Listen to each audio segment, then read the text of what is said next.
আমরা রামরাজ্যে ঢুকে গেলাম, রামলালা মাথায় আশ্রয় পেয়েছেন। তাহলে সারা ভারতবর্ষে বিশেষত পশ্চিমবঙ্গে যে লক্ষ লক্ষ মানুষ আবাস স্থান নেই, রামজিকে বলবো প্রভু আপনি বিজেপিকে সুমতি দিন, যাতে করে এই লক্ষ লক্ষ মানুষ তারা মাথায় আশ্রয় গোঁজায় ঠাঁইটুকু পায়, আবাস যোজনার টাকাটুকু পায়।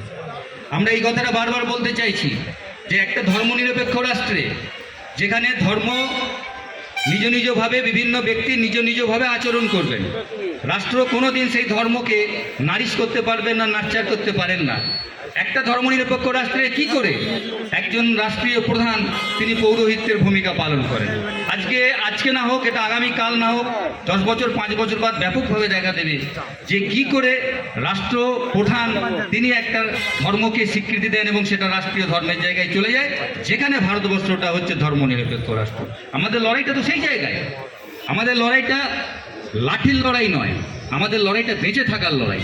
আর এই বেঁচে থাকার লড়াইটাকে ধর্মকে দিয়ে বিভেদ করার চেষ্টা চলছে। আমরা জানি আমরা নিজেরা হিন্দু, ভালো কথা, রাম আমাদের হৃদয়ে আছে, হাম লোগোं का दिल में रहते हैं। তো রাম যখন হৃদয়ে আছে, রাম মন্দির করেছেন, ভালো কথা, আমাদের প্রত্যেকটা ভারতবাসীর সুস্থিতিটাকে বজায় রাখতে হবে। কেন ছিলেন তো, আজকে শঙ্করাচার্যরা কেন গেলেন না? আজকে কেন হিন্দু মহাসভার নেতৃত্ব বলছেন যে না না, এ যা হচ্ছে একদম সনাতনী ধর্মকে আঘাত করা হচ্ছে? সেখানে একজন অব্রাহ্মণ এবং রাষ্ট্রীয় প্রধান তিনি গিয়ে কী করছেন? পৌরোহিত্য করছেন, তিনি পুজো করছেন। কেন? রাষ্ট্রীয় বোর্ডের ট্রাস্টে ছিলেন তো, রাম জন্মভূমি ট্রাস্টের নেতৃত্ব ছিলেন, তাদেরকে দিয়ে কেন এটা উদ্বোধন করা হলো না? কেন রাষ্ট্র সেই জায়গায় থাকছে? আমরা কি পারবো তো আগামী দিনে আমাদের ভারতবর্ষকে বাঁচাতে, আমাদের ধর্মনিরপেক্ষতাকে বাঁচাতে পারবো তো? আমার মনে হয় যদি আমরা একতাবদ্ধ থাকতে পারি, আমরা তাহলে সেটাকে বাঁচাতে পারবো। তাই এই বাঁচানোর শপথ নিয়ে আমাদের এগিয়ে যেতে হবে। আর এই যে লোকসভা আসছে, আপনারা দেখেছেন, স্যারও বলে গেলেন যে 14% ভোট টেকেছে। ওরা 2019-এ কত ছিল বিজেপির ভোট? 36%। তাই 36% ভোট পেয়ে তারা সরকার তৈরি করেছিল দিল্লিতে। আমাদের আজকে শপথ নেওয়ার সময় এসেছে এই 36%টাকে আরও কমিয়ে দিয়ে একটা বিরোধী আমাদের যে ইন্ডিয়ার জোট তৈরি হয়েছে, সেই জোটের হাত শক্ত করতে হবে। যেই জোটের মূল লক্ষ্য হচ্ছে ধর্মনিরপেক্ষতা, প্রত্যেকটা মানুষ এখানে থাকবে। আজকে মুসলিম তাড়ানোর কথা বলা হচ্ছে, আজকে এনআরসি, এনপিআর, কার সমস্ত কিছু আনা হচ্ছে, বলা হচ্ছে যে না, এদেরকে এখানে থাকতে দেওয়া হবে। এরা দেশের ইতিহাস সম্বন্ধে কিছু জানে না।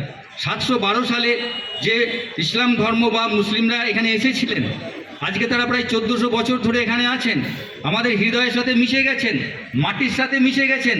তাদেরকে আমরা এখান থেকে কি করে কোথায় সরাতে পারবো? তারা আমাদের হৃদয়ে অঙ্গীভূত হয়েছেন। তাই তো হিন্দু মুসলমান একত্রিত হয়ে আমরা বেঁচে থাকি। আমাদের স্বাধীনতা সংগ্রামে হিন্দু সাথে সাথে মুসলমান যারা সৈন্যবাহিনীতে ছিলেন এবং যারা স্বাধীনতা সংগ্রামী ছিলেন, তাদের ভূমিকা সমধিকভাবে প্রাধান্যযোগ্য। আমরা জানি একসময় নেতাজি বলেছিলেন যে কেন ইন্ডিয়া ভাগ হবে, ভারতকে কেন আমরা ভাগ করব? যদি মোহাম্মদ আলী জিন্নাহ সাহেবকে প্রধানমন্ত্রী করে দিলে সব কিছু মিটে যায়, তো মিটে যাক। আমরা তো ধর্ম নিয়েও ব্যবসা করব না। আমরা চাই মনুষ্যত্ব, আমরা চাই বিবেক।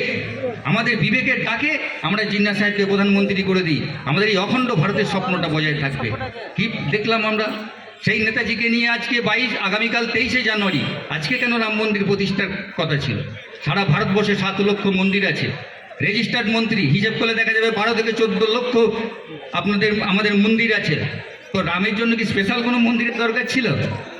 সারা আমাদের দেখুন না, গ্রামে গঞ্জে প্রত্যেকটা জায়গায় মন্দির আছে, এবং মন্দিরের থেকে বড় কথা নিজেদের নিঃশ্বাস প্রশ্বাস, হৃদয় এবং বিবেক, এই জায়গাগুলোতে ধর্মকে বসতি করা উচিত। তাই আজকে আমাদের এই সভা থেকে আওয়াজ উঠবে, আজকে আমাদের এই সভা থেকে একটাই আওয়াজ উঠবে যে ধর্ম এবং রাজনীতি দুটো যেন আলাদা আলাদাভাবে থাকে। আমরা ধর্মকে নিয়ে রাজনীতি করব না। আমরা রামলালার কাছে, রামজির কাছে, জয় শ্রীরামের কাছে, শ্রীরামের কাছে এটাই বলবো, আপনারা বিজেপিকে সুমতি দিন, যাতে করে তারা আগামী দিনে এই ধর্মকে নিয়ে রাজনীতি না করেন। রাজনীতির জায়গায় থাক, মানুষ মানুষের জায়গায় থাক, মনুষ্যত্ব বেঁচে থাক, জীবন এগিয়ে চলুক, ভারত সমুন্নত হোক, মাথা তুলে দাঁড়াক। আমরা আবার যেন নতুন কোনো ভারতবর্ষের সন্ধান করতে পারি। আগামী দিনে আমাদের এই শপথ নিয়ে, আজকের এই সভা থেকে এই মন্ত্র নিয়ে আমরা ধীরে সুস্থে এগিয়ে চলবো। আপনারা সকলে ভালো থাকুন। মানবতা জিন্দাবাদ, সকল ধর্ম সর্বধর্ম সমন্বয় জিন্দাবাদ। 5 মিনিটের মধ্যে আমাদের